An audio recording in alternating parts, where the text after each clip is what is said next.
Otto fan of பண்ணிட்டு வரேன். போ.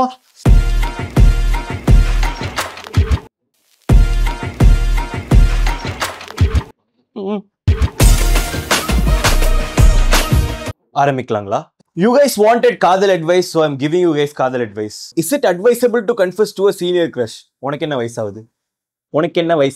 உனக்கு 18 வயசு கீழே இருந்து அந்த பர்சனுக்கு 19 வயசுக்கு மேல இருந்துச்சுன்னா தயவு செஞ்சு உன்னை மண்டேல போட்டுக்கோங்க. தயவு செஞ்சு. That person is not going for you because they want you. That person is going for you because அவங்க ஏஜ் குரூப்ல இருக்கிற யாரும் அவங்கள மதிக்கல. புரியுதா? I'm not taking anything away from you டா. நீங்க மைனரா இருந்தீங்கன்னா தயவு செஞ்சு don't approach major guys. வேணாம். ஓகேவா? உங்க வயசுல இருக்கிறவங்களை புடிச்சுக்கோங்க.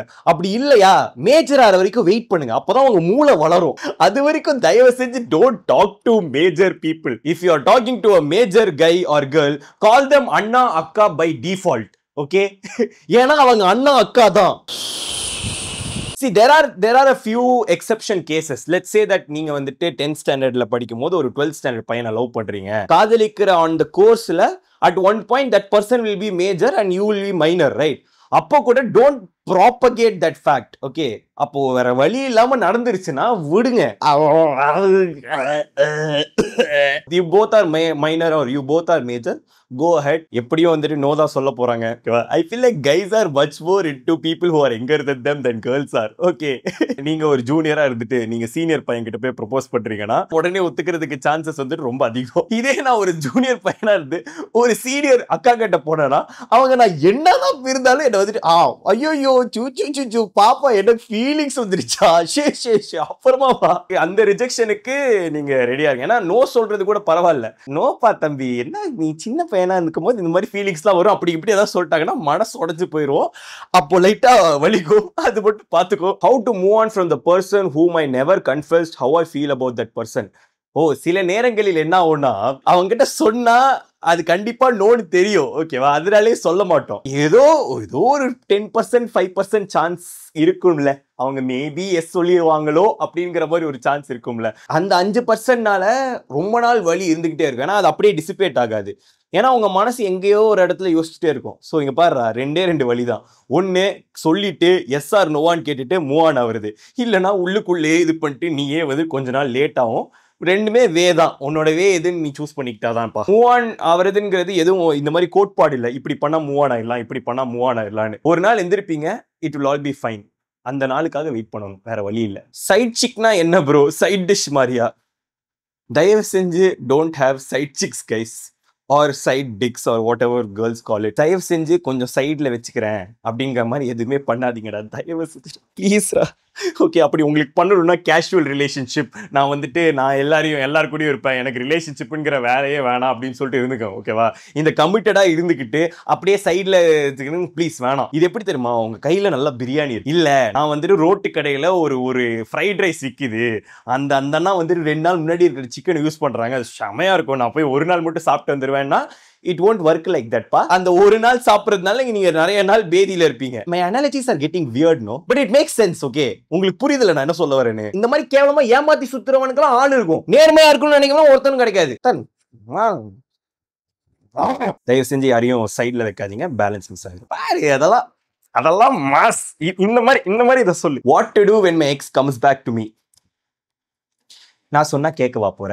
நான் ஏதாவது சொல்லுவேன், நீ வந்துட்டு இல்ல அவ இப்படி அவ அப்படி அது இந்த நேரத்துல சிச்சுவேஷன் மாற மாதிரி இருக்கு. இல்ல அவ வந்தானா இந்த தடவை வரும்போது அவன் வேற மாதிரி எனக்கு தெரிஞ்சா வேற யாரோ மாதிரி இருக்கு, இந்த தடவை கண்டிப்பா டிஃப்ரெண்டா இருக்கும் அப்படி இப்படின்னு தானே ஓலாத்த போற. என்ன பண்ண போறேன்னு டிசைட் பண்ணக்கப்புறம் என்கிட்ட கேள்வி கேட்டு என்ன பண்ண போற? இந்த கேள்வி கேட்கறனாலே நீ திரும்பி போக போறன்னு அர்த்தம். நான் சொன்னா கேப்பியா? இல்ல நான் சொன்னா கேப்பியா? போவாத போகாம இருப்பியா? இல்ல அரிக்குதுல.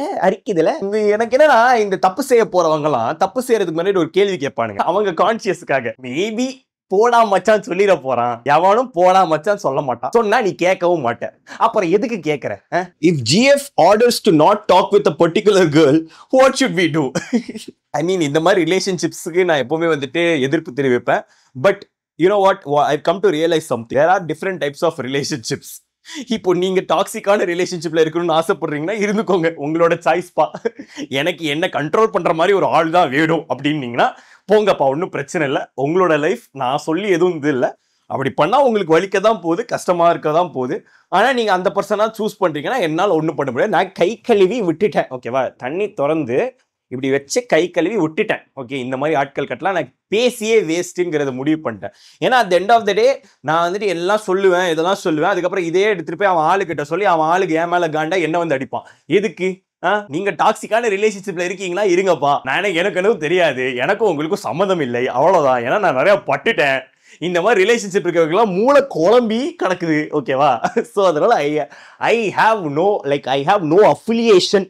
நமக்கும் உனக்கும் எனக்கும் சம்பந்தமே இல்லை, ஓகேவா? How to politely say no, not interested. There is no politely saying no. நோன்னு சொல்றதே பொலைட் தான், ஓகேவா? அதை அவன் மதிக்கலனா அவன் கிட்ட பொலைட்டா இருக்கிறதுக்கு அருகதை இல்லைன்னு அர்த்தம். நீங்க நோ சொன்னா நோ தான், அதுக்கு எக்ஸ்பிளனேஷன் எல்லாம் கேட்கறதுக்கு அவனுக்கு ரைட்ஸ் இல்ல. நோ, அவ்வளவுதான். அதுதான் polite. I want this guy to ask me out but he won't pick up hints and I don't want to ask him out because I fear rejection. What to do? உங்களுக்கெல்லாம் ஒரு பிரச்சனைனா என்கிட்ட வரீங்க, எனக்கே ஒரு பிரச்சனை. I fear rejection as well da. I've gone all my life without ever proposing to one girl. I am too scared of rejection. நான் இதை ஒத்துக்கிறேன், இது என் மேலதான் flaw. ஓகே, ஏன்னா I would rather stick with me being me rather than யாராவது எனக்கு no சொல்லிட்டாங்கன்னா என்னால் அதை தாங்க முடியுமாங்கிறது எனக்கு தெரியல. அதனாலே நிறைய ரிலேஷன்ஷிப்ஸை மிஸ் பண்ணியிருக்கேன். இருக்குதான் இல்லைன்னு சொல்லல, வேற வழி இல்லையே. எப்பவுமே சொல்றது ஈஸி, செய்யறது கஷ்டம் இல்ல. நான் சொல்றேன், உங்களால பண்ண முடிஞ்சதுன்னா மாஸ் பண்ணி நான் ஒத்துக்கிறேன், நீ மஜா. ஓகே, ஏன்னா நான் பண்ண முடியாததை நீ பண்ணு. போய் உன் ஃபீலிங்ஸ அவகிட்ட சொல்லு, இல்ல அவன்கிட்ட சொல்லு. ஒத்துப்பான்னு நான் நம்புறேன், ஒத்துக்கணும். படம் டைலாக் மாதிரி பேச. And guys usually itself don't pick up hints, okay? எங்களுக்கு hints எல்லாம் தெரியாது. ஆக்சுவலி நான் வந்துட்டு உனக்காக தான் இங்க வந்திருக்கேன்.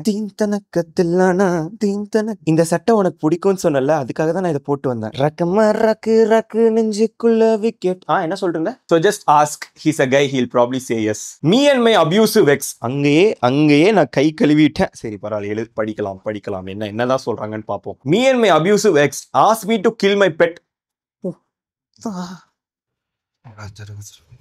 Live in the same apartment. How to avoid him? இது பாப்புலரா ஒரு இங்கிலீஷ்ல ஒரு சேயிங் இருக்கு, don't shit where you eat அப்படின்னு சொல்லிட்டு. அதாவது நீங்க உங்க அபார்ட்மெண்ட்ல இருக்கிறது இல்ல உங்க தெருவில் இருக்கிறவங்க டேட் பண்ண போறீங்க அப்படின்னு நினைச்சீங்கன்னா ஒண்ணுக்கு ஒரு 100 தடவை யோசிங்க, ஓகேவா? இல்ல இதுவே நான் கிளாஸ் ரூம்க்கும் சொல்லுவேன். உங்க கிளாஸ் ரூம்ல யாரையாவது நான் டேட் பண்ண போறேன், இல்ல என் கிளாஸ்ல ஒரு பொண்ணு இருக்காடா அவனை நான் லவ் பண்ண போறேன் அப்படின்னு சொல்லிட்டு யோசிக்கிறீங்கன்னா ஒண்ணுக்கு 100 தடவை யோசிங்க. ஐ நோ நீங்க யோசிக்க மாட்டீங்க, ஏன்னா வந்துட்டு காதலுக்கு கண்ணு தெரியாது மயிறு தெரியாதுன்னு கேவலமா ஏதாவது சொல்லுவீங்க, தெரியுது. பட் யோசிங்கடா, ஏன்னா நாளைக்கே 1-2 ஆகி போயிடுது, ஓகேவா? பிரேக்கப் ஆகி போயிடுதுன்னா அவங்க மூஞ்சில தான் முழிக்கணும், வேற வழி இல்லை. மேம் கிட்ட போய் மேம் எனக்கு பிரேக்கப் ஆயிடுச்சு, என் கிளாஸை கொஞ்சம் மாத்தி விடுறீங்களா சொல்ல முடியாது, ஏன் அடிப்பாங்க. அதனால தயவு செஞ்சு பக்கத்து ஒரு 2 கிளாஸ் தள்ளி இருக்கிற பொண்ணையாச்சும் பாருங்க, ஏன்னா அது ஒரு மாதிரி பிளப்படும். ஒரு ரிலேஷன்ஷிப், ஒரு கிளாஸுக்குள்ள ஒரு கப்பல் இருக்குன்னா அந்த கப்பல் பிரேக்கப் ஆச்சுன்னா கட்சியா பிரியும், 2-3 கட்சி. இந்த பொண்ணு ஒரு சைடு ஒரு கட்சி சேருவா, அந்த பையன் அந்த சைடு கட்சி சேர்ப்பான். அந்த பொண்ணு வந்துட்டு ஐயோ இவன் அப்படி தெரியுமா, அவன் அப்படி தெரியுமா, அவன் அப்படி தெரியுமா, இவன் அப்படி தெரியுமா, நீ அவன் கூட பேசாத, நீ இவன் கூட பேசாத, நீங்க 2 பேர் ஃப்ரெண்ட் ஆக கூடாது, நான் ஃப்ரெண்ட் கூட, அவன் வர இடத்துக்கு நான் வரமாட்டேன், அவன் வர இடத்துக்கு நான் வரமாட்டேன். ஐய உங்களுக்கு மட்டும் பிரச்சனை இல்லப்பா, இங்க ஹோல் கேங்கே பிரச்சனை. தயவு செஞ்சு இப்போ நீ டேட் பண்றனா கன்ஃபார்ம் நான் கல்யாணம் பண்ணிப்பேன் மட்டும் டேட் பண்ணி, இல்லைன்னா தயவு செஞ்சு பண்ணாத, அவ்வளவுதான். இல்ல அப்படி பண்றனா பிரேக்கப் ஆகும்போது டீசென்ட்டா breakup ஆயிக்கும். How to forget him na? How?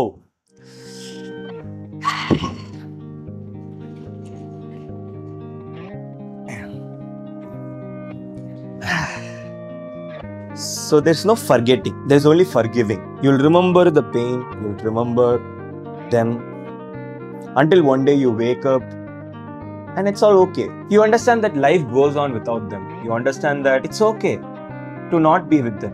You understand that they deserve a life too. You understand that there is life without them. You understand why it happened. Wait for that day. மறப்பீங்களான்னு எனக்கு சொல்ல தெரியல, but மன்னிப்பீங்க. உங்களையும் அவங்களையும் நடந்தது அன்னைக்கு வரைக்கும் wait பண்ணுங்க. Should I get back with my ex again? அவங்களா? ஏண்டா 2 பேரும் என்கிட்ட வந்து கேள்வி கேட்டுட்டு இருக்கீங்களாடா? உங்க 2 பேருக்குள்ளார ஏதாவது ஆகணும்னா ஆயிக்கோங்கடா. என்னால எதுவும் சொல்லிட்டு இருக்க முடியாது. என்னன்னா இந்த மாதிரி கேள்வி கேட்கறாங்கல்ல, இந்த மாதிரி மச்சான் எக்ஸ் வரடா நான் என்னடா பண்றேன்னு கேட்கறானுங்களே, அவனுங்கிட்ட பதில் சொல்லாதீங்க. ஓகேவா? நாளைக்கே நீங்க வந்து வேணாண்டான்னு சொல்லிருப்பீங்க. மச்சான் நாங்க 2 பேரும் ஒண்ணு சேர்ந்துட்டோம்னா மூஞ்சி முன்னாடி வந்து நிப்பான். அப்ப அந்த பொண்ணு ஏதோ நான் வில்லன் மாதிரி பார்ப்போம். எதுக்கு இந்த வம்பு? தேவையில்லாம நமக்கு எதுக்கு வில்லன் ஆகும்? இந்த மாதிரி ஏதாவது சொன்னாங்களா?